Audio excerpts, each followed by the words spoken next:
Hukumnya apa sih kalau nggak sholat Jumat 3 kali? Wah, dinyatakan kafir atau nggak boleh ngawinin anak perempuannya. Songongnya Atta Lareksya ngotot sholat di zona merah, olok orang yang ibadah di rumah, oleh Ronindo dari siwot.com. Seleb yang satu ini memang anti mainstream, tapi bukan dalam hal positif. Minggu yang lalu, dia membuat rekaman video untuk memamerkan kesalehan ibadahnya di Instagram. Pamer untuk seleb itu adalah hal yang lumrah. Tapi cara pamernya itu di tengah situasi seperti ini malah bukan hanya pamer kesombongan secara spiritual, dia sekaligus melecehkan orang yang tak melakukan ibadah seperti yang mereka lakukan sembari menantang otoritas. Atta Larik merekam aksinya dalam mobil sekaligus pamer ketololan alias kengototan untuk salat di luar. Padahal areanya sendiri serta sholat itu sudah berada di zona merah. Jadi dia malah ikut menantang pemerintah termasuk yang sudah membuat fatwa untuk beribadah di rumah saja. Si Atta Lareksya bersama beberapa orang termasuk seorang ulama bukannya menaati himbauan pemerintah untuk beribadah di rumah. Dengan ucapan yang berbau kesombongan, tingkahnya itu langsung memancing reaksi keras warganet. Atta Larik pamer dengan belak-belakan bahwa lokasi dirinya berada di zona merah yang artinya sangat rawan tertular virus corona. Jadi dia mengecilkan zona merah dan bahaya virus tersebut untuk menunjukkan keimanannya itu bisa kebal menghadapi virus tersebut dan seraya mengecilkan orang yang tak melakukan ibadah seperti yang dilakukannya. Kebetulan kami tinggal di daerah zona merah, ingin cari masjid mana yang masih buka, jadi sekalian ini masih setengah jam dari waktu beduk, kata Atta Larik dalam video yang diunggahnya pada Jumat 3 April 2020 di Instagram.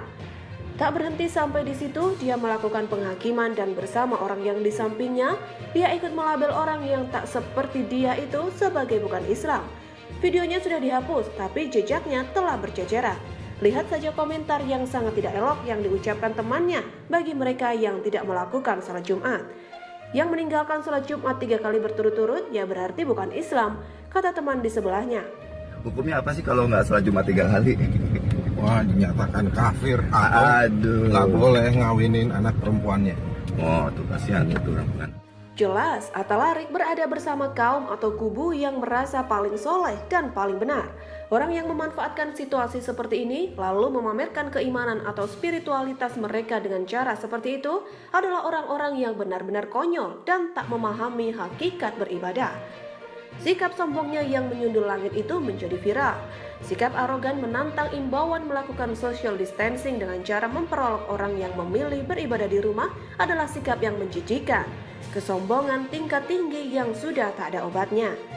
Tak berhenti sampai di situ, dia juga masih sempat-sempatnya menyinggung uang pembangunan masjid dan orang yang melakukan ibadah seperti dirinya itu dipujinya. Tapi yang paling menyebalkan adalah pada minggu sebelumnya, dia terus menyinggung pihak yang melakukan himbauan untuk beribadah di rumah.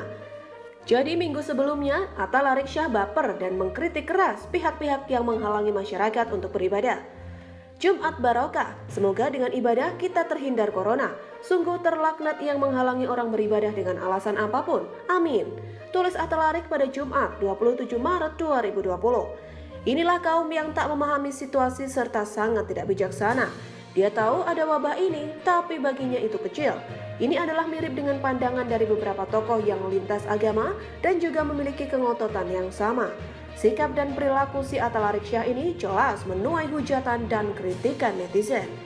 Dia benar-benar sudah melampaui level Nabi, bertingkah playing God, artinya bermain sebagai Tuhan yang bisa menghakimi orang dengan cara yang sangat tak patut. Atta Larik, salah satu dari sekian seleb yang sudah ketularan pengajaran yang sangat tidak sehat, berada dalam kumpulan yang rada-rada, ya hasilnya begini. Memilih dan memiliki cara dan keyakinan untuk beribadah memang dijamin oleh negara. Tapi kalau jadi benalu dan itu makin membuat kesombongan tanpa batas, jelas sudah sangat tidak bermanfaat. Ketika agama